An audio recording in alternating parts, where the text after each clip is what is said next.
Hello, and this is Laura from the Reset Podcast, where we bring on some of the most amazing, unique, and inspiring individuals. And this episode is really special. We are coming to you live from the Special Olympics in Orlando, and I've got two amazing athlete leaders who are going to have a great conversation with today. So take a listen. It'll inspire you, it'll warm your heart, make you laugh, and fuel your soul.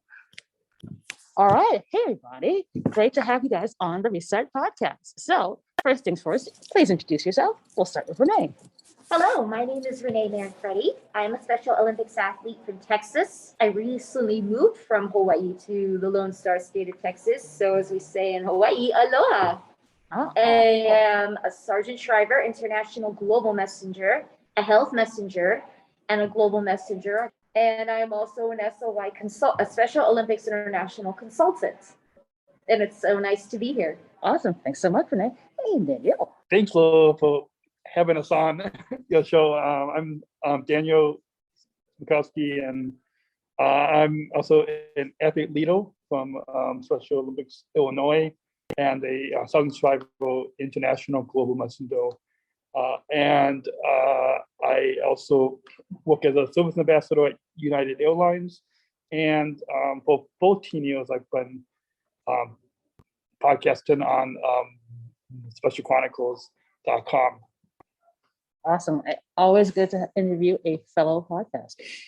All right. So the way this works is we start from the very beginning. So where are you guys from and what was your childhood like? So start, Renee. That's a really good question. My dad is Navy. We are retired Navy. So the way I go about this is I start from where I was born. I was born in Maryland. My dad joined a year after I was born to serve 30 years in the United States Navy. I have moved from one place to another. I've lived in Rhode Island, California, back to Rhode Island, Hawaii, Florida, where my younger brother was born, Virginia, Bahrain, which is an island off the coast of Saudi Arabia in the Middle East, back to Rhode Island, and then finally to Hawaii, which would be my home for 16 years. And it's been an amazing journey. And some of that journey has been pretty rough. It's been lonely and hard with little or no support for me and my family. I didn't really qualify for home and community-based services in Hawaii or vocational rehab because they said I was either too high functioning or too low functioning with my disabilities. And school was pretty rough too. I had kids make fun of me, laugh at me, and tease me because of my disability and the fact that I had the ability to quote movies, which is my way of expressing how I feel. And it was pretty lonely. It was hard. And it wasn't just hard on me, it was hard on my sister, my older sister, and my whole family.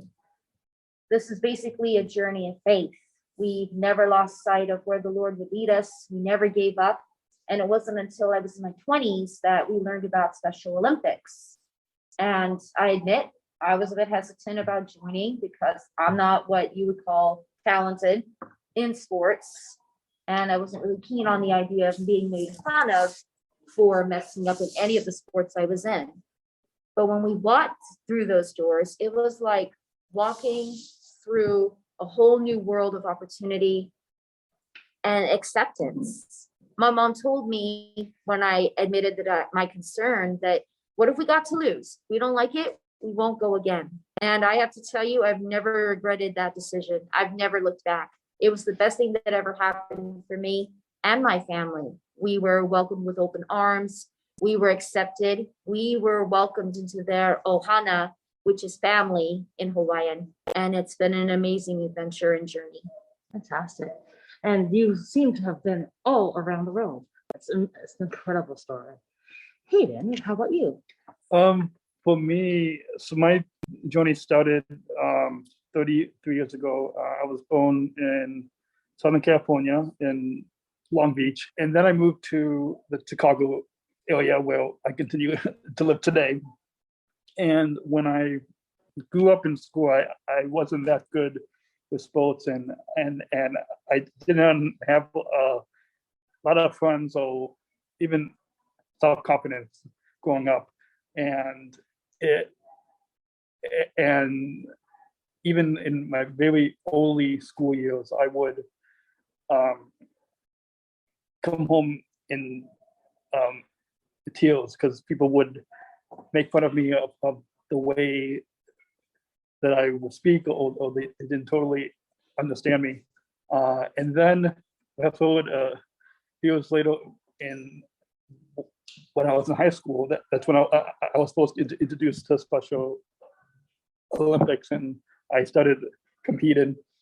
And then with meeting my teammates and friends, my self-confidence and even communication skills would grow and develop even more. And then I got involved in our athlete leadership programs and became an athlete leader. And then I started college, and that's where I developed just in podcasting and began to interview some of my friends, and then later I became a Shriver international global messenger, and through years competing and through my leadership journey, I developed that communication is my biggest struggle, but then also my biggest passion. And so I've taken a skill that was really challenging for me, and through Special Olympics and through our athlete leadership programs, to eventually become a Shriver international global messenger. It's helped me to grow and to take that challenge and develop it into my strength. Yeah, that's the most important part, is like taking all those challenges and then turning them into incredible strength. And then also being a really incredible ambassador for folks to be like, hey, we're here and we're awesome. So I'm super psyched to have you both on the podcast today. So looking back on everything, what do you think you'd tell the 18-year-old you?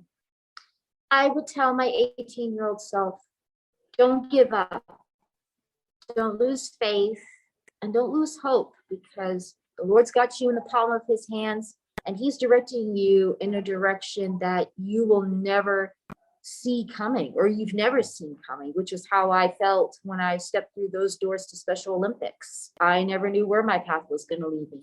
That's what I would tell her. Awesome. And what I'd tell my 18-year-old self is, it doesn't matter if your peers in school bully you or make fun of you, because you can grow and develop and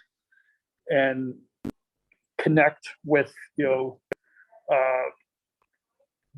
teammates, with your friends, and develop that your co-workers or your book managers or your teammates, witty and family and friends, love and support you, and that everyone at deep down can be kind, and you can find family through support through Special Olympics and through other services. You can really find that there's a lot of kindness and love and support out there. Well, I think that's the most important thing. I think sometimes, when folks are in high school, or they have to deal with other kids, it's so challenging. And the most important thing to realize is, one, it can get better, and two, you can always choose a new awesome group of friends who become your family, like what you all have been doing with the Special Olympics. And just because some folks have peaked in 18 doesn't mean that you can't continue to grow and kind of embrace more of your awesomeness as you get older. And then you can inspire the next generation, which you all are doing such a fantastic job. So, being a Special Olympics global ambassador is a lot of work. So, what do you guys do for yourselves? Like, what's the cool thing, or the fun thing that you do for Renee when you want to relax, chill out? What's that one thing? Well, the one thing that I like to do when I relax is I like to watch movies. It's a great way to shake off the day, especially if you've been working. But the one thing that really gets me through it, this is something I do every morning and every night, is I read my morning devotionals. I have two, Voices of the Faithful by Beth Moore and Upper Room, and I read them every single morning. And I say my prayers, and it just helps me get through the day, knowing you're spending time with God, which is very important. And it helps me feel calm and at peace, even if I still have some nerves. It's just comforting to know I'm talking to you and you are with me. But what I like to do at the end of the day, before I go to sleep with my mom, is we have our nightly routine. We curl up in bed with our 3 cats and we watch movies. All right, so since you're a movie fan, I have to ask, okay, what is your favorite part of movies? Is it action adventure movies? Is it comedies? Is it rom-coms? I actually kind of like all of it. I like romantic comedies that are fun and I like to enjoy them. I like adventure, like Avengers, Star Wars, Harry Potter. I'm kind of into Lord of the Rings, not entirely. I'm not a big fan, but, but it's fun. And things like Once Upon a Time, Disney. I love Disney. You can never really go wrong with it. Of course not. And Star Wars, Harry Potter. I like things like Jurassic Park. I love The Mummy. Those kinds of movies are a lot of fun. Okay, so Avengers, do we like Infinity War or Endgame?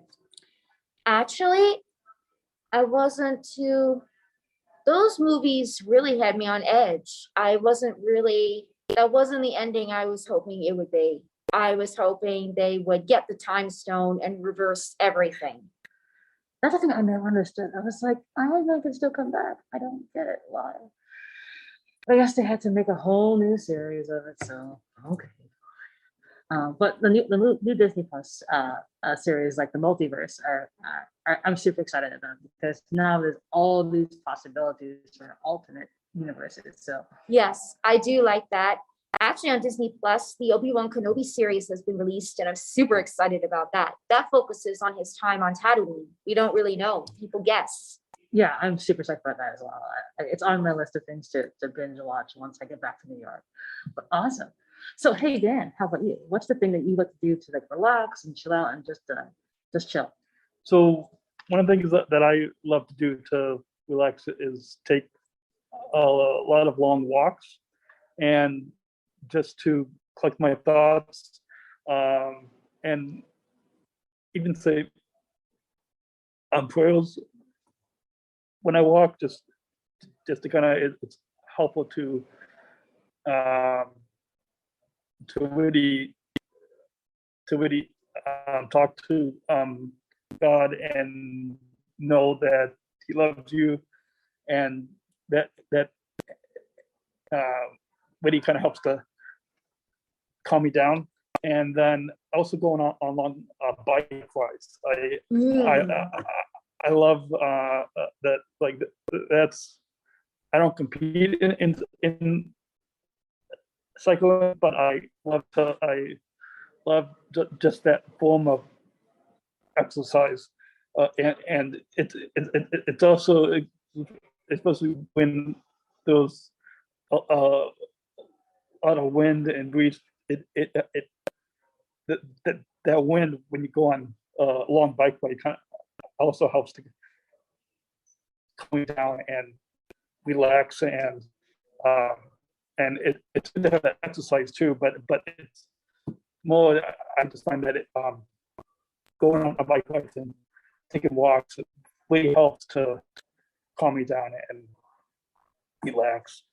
So we are the same, because I do the same thing. So I have, so what kind of bike do you have? I forgot the name. Does it have, The mountain bike or is it a mountain bike?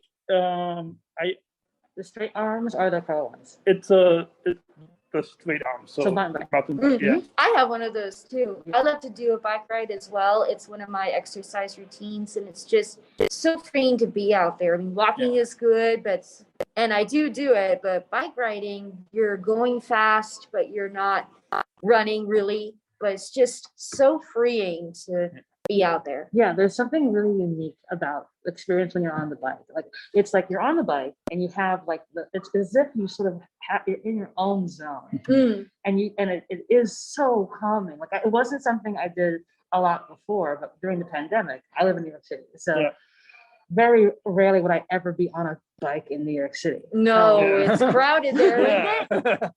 But when the pandemic first hit, obviously it was not so crowded in New York City. So I was like, I know I'm going to get a bike. And so I got to tell you, it became my favorite thing to do because you get on that bike and then just ride. And again, it is this thing about like, it so calms you down. There is I can't even describe what it is, but I think it really is kind of what you were saying, Daniel, how like you just in a way sort of feel closer to God. Because like it feels like, all right, like this is gonna be okay. And I know that it can be stressful, it can be really tiring. And I know for me, when I would go on the bike, like I usually did like a Monday, Wednesday, Friday, and a Sunday, 4 times a week again. I would go and it would just be super duper relaxing, and it really helped me feel good. And there's all this like stress that was happening. So I completely agree with you guys that like there's something so special and unique about bike riding, and also because it's you. It's you and the bike. Truth be told, I didn't really learn how to ride a two-wheeler until I was 9. There was always the lack of balance, and once I got the hang of it, it became one of my favorite things. I love it. Yeah, it's because it's just you. And like you forget, you're like, oh wait, I'm on this bike. It is me, and we're just pedaling straight, and like it doesn't fall. And I just gonna keep going. Like this is the best thing ever. And a lot of times, if you're just riding, you get to look down at the time and see what time it is, because you're just in that zone and just you forget about everything else that's going on. Exactly. You get so lost in it. I would ride around. We lived on Pearl Harbor when I lived in Hawaii for 12 years. And I would ride my bike as part of my exercise routine once I got into Special Olympics. And my neighbors would ask me, how many times do you go around every day? And I would answer, I don't know. I don't count. I just go. Yeah, it really is awesome. And it's something that you can just do at any time. You can make your own schedule. And you stop looking at your watch and you're just like, all right, I'm good. But it is like your own time. And taking care of yourself and relaxing is so very important, especially now that like you want to make sure everyone feels good. And it's so super to have that moment of your own time. That's just for you. So for you all, next question. Do you have a give or an ask, or it can be both, of the audience? What my ask is for those who are listening, don't judge or just look at a person based on his or her disability. Look past that, because you never know who you're going to meet. There are plenty of individuals such as myself and Daniel and so many others out there with intellectual and developmental disabilities that have hidden gifts and talents, or as Laura likes to call them, superpowers. And you never know what you're going to find. If you don't give them a chance, how will you know? If you do give them a chance, you might be surprised. Awesome. And yes. And remind me again, what was your superpower name?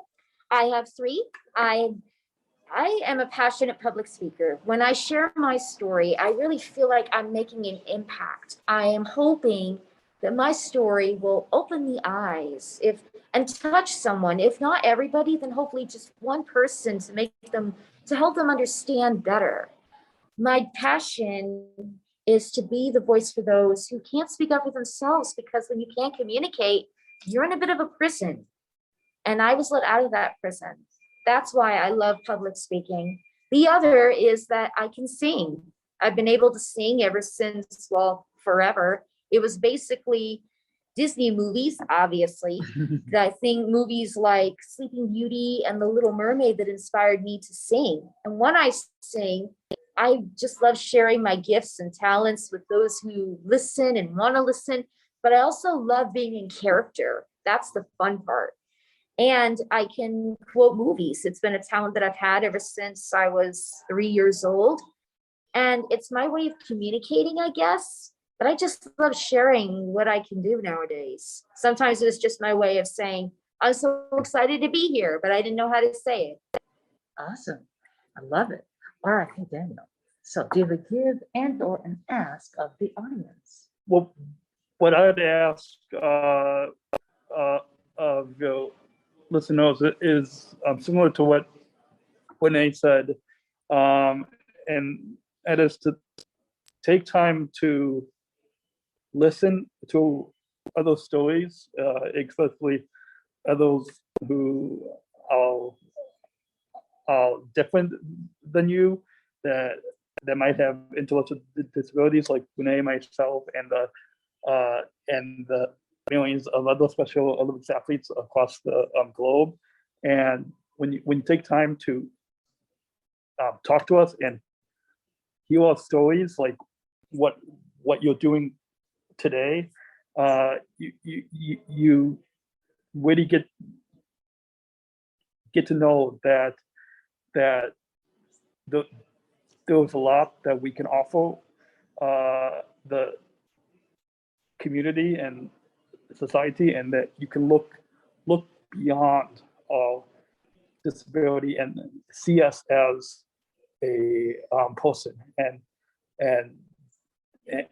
and see us as a human, and then you will be kind to us. You'll learn to love us, and that's like, I'm thankful that the people like you that are taking the time to have us on your show, so your listeners can hold a little bit about our backstory and what we can offer, and then they can go out in their communities and meet someone else with a disability, go out to a special Olympics event, whether it's at the next USA Games or World Games or even your local competitions, and see what we're able to do, and then you'll learn to really love us and be kind and accept and include us in your workplaces and in your community. And I'd like to add to that, because we as individuals with intellectual and developmental disabilities, we have so much love to give, and we want to share it with you. But sadly, we can't do that if you're just going to base us on our disability alone. So, and we are kind, we are funny, we are talented, we are just like you. And if you're willing to look past that, that would be an acceptance. Acceptance is key. It leads to kindness. They go hand in hand. If you are willing to accept us and embrace us as we are, then you will be blessed. Awesome. And then once you accept us, you can really join the inclusion revolution and fully include us in all parts of society. Exactly. Special Olympics is such a huge blessing, and I encourage all of you to check it out, see what we can do, whether it's to just look us up online, look at the site, or even volunteer at an event. These things can really change your perspective. It can open your eyes, and you can actually see who we really are. Awesome. Hey, Dan, remind me again, what's your superpower? Well, my superpower is connection with other people. Fantastic. And it's I have to tell you, This is my first Special Olympics, and I can't tell you how much my heart is full. Hearing your talk, and then you all blessing me with being a part of my seminar talk was basically the best thing I've done all year. Probably secondary to having this conversation with you guys, because the whole thing is you guys are you. And that's the most important thing. And it was the thing I really wanted everyone to hear, that you guys are just like everybody else. And it doesn't matter. And you have amazing, amazing gifts. And the most important gift that you both have, that, and every athlete I've met throughout this entire week, has been your kindness and your openness to share. And we can all learn so much from each other. Look, you love Marvel, I love Marvel. You love biking, I love biking. Like, it's like there's just so much that we are the same as opposed to that we are different. And I am absolutely thrilled and honored to have you guys on the podcast. So what I'm going to do now is that, like, can I get in the show notes? Get everyone, Dan, shout out your podcast. SpecialChronicles.com. Cool. So we'll put all the details in the show notes. Download, listen. It is a fantastic podcast that Dan has been doing for how many years? 14 years now. And I want to talk with Renee. How can folks reach out to you? You can reach me. Well, you can look me up on Google. I am on the Special Olympics website. And my email is reneemanfredi85@gmail.com. Awesome. And we also write blogs on. Oh, yes, on we write blogs. I forgot. My latest blog happened to be in May. It focused on Memorial Day, and that was a bit about my life as a military child. Oh, awesome. Yeah, and latest blog was about the preparation that goes into competing at a competition. Oh, fantastic. Awesome. So we'll put all those details in the show notes for folks to listen. So you two, you have been fantastic. Thank you so much for joining me on the Reset Podcast. Thank you. Thank you. Mahalo, aloha.